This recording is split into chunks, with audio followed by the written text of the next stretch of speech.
there will be staples that are better securities than NVIDIA and semis over the next year.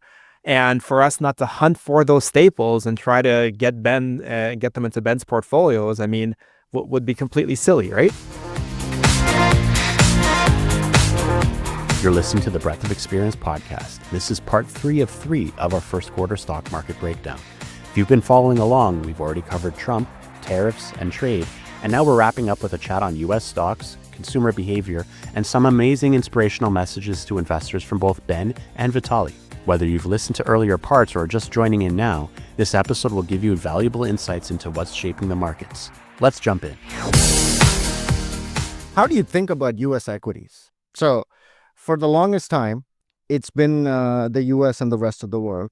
But now you have this kind of uncertainty in the air. Fundamentally, on a long-term perspective, a lot of the structural advantages for U.S. equities stands. So how would you think about U.S. equities right now, considering all of what's going on in the markets? So I think what we're seeing right now is somewhat what we saw a bit in 2022, which was U.S. markets have excellent returns, going to be driven by technology, especially in 2021. Like, you pick any tech stock, you're going to be up and be a massive winner. And then in 2022, we saw, everything come to a head, and we had a massive drawdown, and some stocks have never recovered since then. And then we had a gravitation to value, or let's just say, underperforming areas. And then again, in 2022, people were like, well, yes, it's Europe. It has to be Europe. And it's the end of the U.S. And so that didn't last very long. And what we're seeing right now is another gravitation back to Europe. The only thing I would say is, like, sometimes the old thing is the new thing. So the areas that are particularly driving Europe would be European industrials and European financials. And those are areas, well, European financials have been outperforming international developed markets since as early as 2020. And then industrials have been outperforming since 2022. So in a way, this Europe thing, from my perspective, is the same thing. But Europe in general, I'd say, relative to the US, has outperformed. And from my perspective, it looks like there was an overshoot to the US in 24. And we're back, coming back towards trend. And maybe we'll do a little bit more towards the rest of the world. And then we'll see if, like, I still feel like long-term trends will come back. And in theory, the U.S. has been the best performing, let's say, geographic area. And at the same time, right now, we're dealing with other areas that have been forgotten or divested from portfolios. That would be particularly China. So China starts taking off as soon as we start talking about tariffs. Again, the market being very like, haha. And then other areas that have been forgotten and underperformed. And we'll see if they have legs to it. I have some questions on that. Would be the defensive areas. So it would be consumer staples and Is healthcare. that a brief flash in the pan just because there's an uncertainty in the air? Or is that your view? Or like, what Vitali, where the fundamentals long term, what do they look like? We just passed an earnings season. Nobody seems to care about earnings anymore. What are the fundamentals telling you as well? Like, what? Yeah, well, just on Ben's point as well on the markets, I think long-term returns are instructive of the future to some degree because they have followed earnings, and the S&P typically gives you your 9-10%. And if you go to the MSCI EFI broadly, the rest of the developed markets, you're typically in the mid-single digit range. And it's not going to take an awful lot of analysis to demonstrate the structural issues of whether it's population growth, tax rates, policies, energy, regulation, of why that's the case. However, it doesn't mean that these markets can't go up occasionally. Yeah. And I think presently, this is an interesting stat, 82% of developed markets are above their 200-day moving average. And the U.S. is off to the worst start relative to them this century. So interesting stats, but what do they mean for the future? It doesn't mean that these are now the new winners. And I think we can agree that some of the things, kind of like Warren Buffett always talks about as being the pillar of U.S. corporate success, not necessarily changing, or perhaps even being accentuated by this administration. I guess we're pivoting to a little bit of a broader question with you now about just the sort of general signals that we may be seeing, and we're on globally now. We're talking from the noise that people may not be seeing. Yeah. Well, I think there's a blender of signals. Sorry to use that again. I think it's good. And that blender of signals, what we're finding is really an increasing amount of negative signals. I think it's fair to say that. I can cite, let's say, a fair probably don't have enough fingers to cite all the companies, but the Unilever and Target and some of the large American airlines have all flagged that in the last few weeks, things have changed a little bit with respect to the consumer. It's not just in the U.S. We had Inditex, the Zara stores primarily. They used to grow about 10%, and they said, well, from Feb 1st to March 10th, we're growing about 4%. And that's a very short period of time to arrive at any conclusions. But it is notable that you do have as leading indicators as much as those are sort of advanced notice and those trading notices, that there's something that's changed, and it's not inconsistent, I think, with what we're seeing and observing the world about the messages being put into people's minds, whether it's about tariffs, upcoming changes to government's policy and whatnot. So that's kind of in the camp of, I'd say, signals that have our attention, signals that certainly align well with call it a 10% drawdown in the market, which rationalize, The rubber sort of hits the road now, because of course a lot will depend now on what administrations of countries do. But watching companies at a micro level, it's now going to be interesting to observe what exactly happens to A, their forecasts as they forecast their own businesses, but B, to the consensus, as much as I hate to use that word, of analysts like ours, as far as what they think earnings growth will be for the remainder of the year. Because if there's always a path where, if we have a snowball effect where companies choose to be conservative or overly conservative, and that comes at a very precarious, very vulnerable point where analysts choose to follow that, and there's a bit of a snowball effect, that's how you get a next leg down to this. To the markets, and then the media right? will say, look, earnings estimates are coming down, so prices have to come down, and then you'd have to that's sort of a worst case scenario. So there is this point where is this a sign in some sense that all this uncertainty is actually impacting consumer behavior, rather than more than their ability to spend, their willingness to spend is subsiding because of this uncertainty? What is that in your opinion? Is it a question I think that's true. Willingness or ability? What is it? Which one in your take? Well, I think at this stage it's willingness, because when you're talking about uncertainty, you're talking about this ephemeral effect on the psychology of a person. And so, to me, we're being a bit technical with the semantics, but you have not had sufficient time in an uncertain period to have your ability to spend impaired, right? So it's not your ability, it has to be your willingness. And I think what I don't know, and what we're all trying to figure out, is to what degree has that willingness been impinged? Like, in one cohorts of consumers, in what parts of the market, how are corporate decisions progressing, right? These are all the great unknowns. There's signals emerging, and airlines are a good example. There's signals emerging that perhaps that vacation that someone might have taken or was planning to take, that they've pulled back on a decision, that there's short-term corporate spending or government spending, certainly. Probably that's the one with the ability that's changed, that has changed, but it's so fluid. It is a very fluid situation. And I just want to emphasize, it's so fluid that we can throw our hands up and say it's too fluid to know what to do. So we hide in staples and defensives. That's one way to do it. You could also say, though, that it's really fluid, and the market's responding to that uncertainty and fluidity and having occasional fits of kind of panics, right? Yeah. And in those panics, what are the dislocations, and where is our research indicating to us that there are themes or opportunities we should be taking advantage of? It may be things that it may be securities or themes that we already own and participate in that give us an opportunity to add. It may be a recalibration of perhaps moving money from the weakest link in that chain that has now shown vulnerability to something more adaptable and stronger. Or it may be looking in spots where there is defense, but that defense comes at a remarkably good price, and we think will be rewarded for the next year, and it'll be, a staple. There will be staples that are better securities than Nvidia and semis over the next year. And for us not to hunt for those staples and try to get them into Ben's portfolios, I mean, would be completely silly, right? Right. Yeah.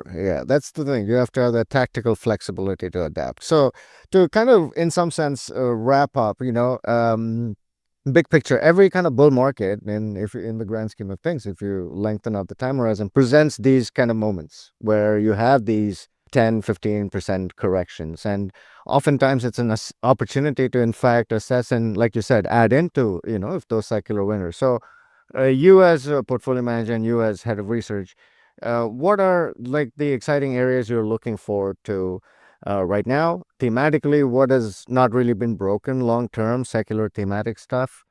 And where would you, I guess, not shy away from, at least temporarily for the moment? What's I'll do the classic pivot and answer the question I wish you asked. I would say, we spend a lot of time looking at sort of patterns, pattern matching.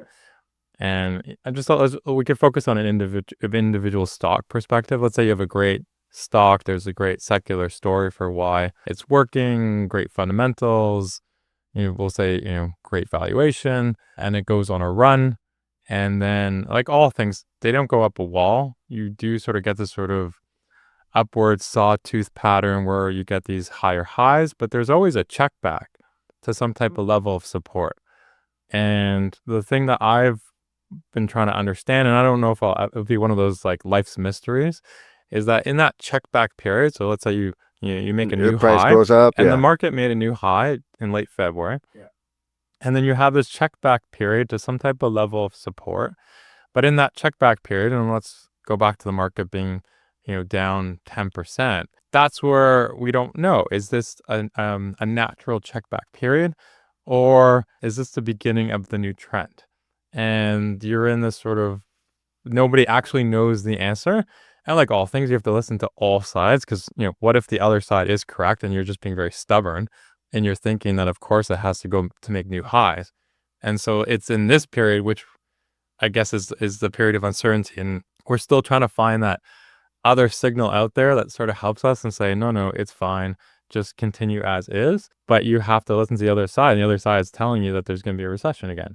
And, why would you own equities if there's going to be a recession? Because that always turns out to be bad. So that's the period that we're in right now.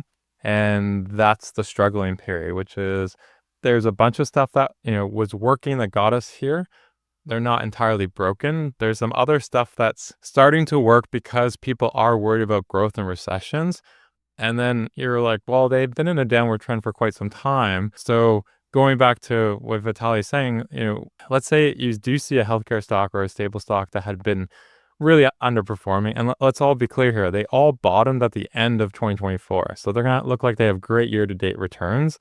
And I have issues with year-to-date measures. And therefore, there has to be something fundamental beyond just people buying staples because they're worried about a recession. Yeah, something to justify. Yeah. The other thing I'd like to wrap up from my perspective sort of is just everyone watching their emotions. And so I've been on the road for quite some time and spending time with, all of our supporters and financial planners and investment advisors and then clients. And I just say from the Canadian landscape, it's very emotional right now. And people are really upset with this administration. And so again, I get the symbolic nature of like picking and choosing what you buy and where you want to spend your money. And do you want to spend it on US products or in the US? I get that. The one thing that just really shocked me and floored me was that people were so emotional, so upset that they would just want to go to their financial planner, investment advisor, and divest all U.S. holdings. Or if they were being pitched a new idea from their financial planner, investment advisor, and the first question is, does it have U.S. content? And if so, I don't want anything to do with it. And that has nothing to do with fundamentals. It's pure emotions. And that was something that sort of really surprised me. So if there are any two messages I'd leave is one, it's only, I don't know if today's March 17th? And Inauguration Day was January 20th. So monitor your diet in terms of the daily reality show. Like, give yourself a break. You deserve it because there's 4 long years. And then the other thing is, again, I understand why people are upset, but it shouldn't come or hurt themselves in terms of what we're here for at the end of the day, which is compounding money so that people can attain whatever financial goals and dreams they have. And so your emotions and your anger should not hinder yourself. And so I think that's my message for everyone is I get it. And there are different ways you can be symbolic about it, but not at your own expense in terms of, your ultimate, goals and dreams. That's a great message. Vitali. How do you top that? How do you top that, right? Oh, I think we ended there. I just go back to your aviation analogy because, I'll go to Japan for a winter vacation and see my wife's family. And if you think about the distance you cross, right, 10,264 kilometers usually, and you're flying over the Pacific Ocean, over like frozen tundra, over uninhabitable Modern plains. marvel. People don't take it for granted. Well, yeah. but if you were actually to sort of go and try to cross this by foot, or even see a video of what it is you've done, it's just shocking. And yet you get on a plane, 12 hours later, you're at this destination. You do that because you have a good aircraft and a good pilot and a crew and a supporting crew that does all that. That's what you get with a great investment manager, right? A portfolio manager you can trust, a process that's repeatable and followed. And as a reward, right, you really get to enjoy that destination, right? But and in the stock market, that destination is really like that 9%, 10% return, or whatever it is. It's a historic average. It's a lot more than the risk-free return, right?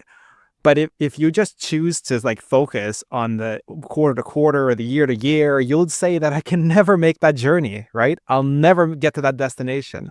Yeah. But do your work about the people that you're on this journey with, your advisor, your portfolio manager, the supporting research team. And then if you choose to take the leap, then, in our case, we work our butts off every single day for our clients, and we take this job as seriously, I think, as we take anything in our lives. Nice. I think that's, I couldn't have come up with a better way to wrap this up. So, folks, thank you all for participating in another global equity roundtable with us. Keep calm and compound on, and ignore the noise. With that, see you all next time. Thanks for listening to the Breadth of Experience podcast and the third part of a first quarter breakdown of the stock market. If you enjoyed this episode and want to listen to part 1 and 2, be sure to follow us on your favorite podcast platform and now on YouTube too. Share it with friends and colleagues who love staying informed.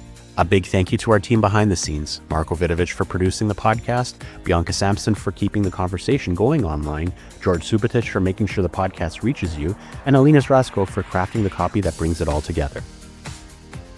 The views and opinions contained herein are those of the participants and do not necessarily reflect the opinions of and are not specifically endorsed by TD Asset Management Inc. or its affiliates. This is for information purposes only and should not be construed as financial, legal, tax, or investment advice. It is not an offer to buy or sell or an endorsement, recommendation, or sponsorship of any entity or security discussed. Commissions, trailing commissions, management fees, and expenses all may be associated with fund investments. Please read the fund facts and prospectus, which contain detailed investment information before investing. Funds are not guaranteed or insured. Their values change frequently and past performance may not be repeated.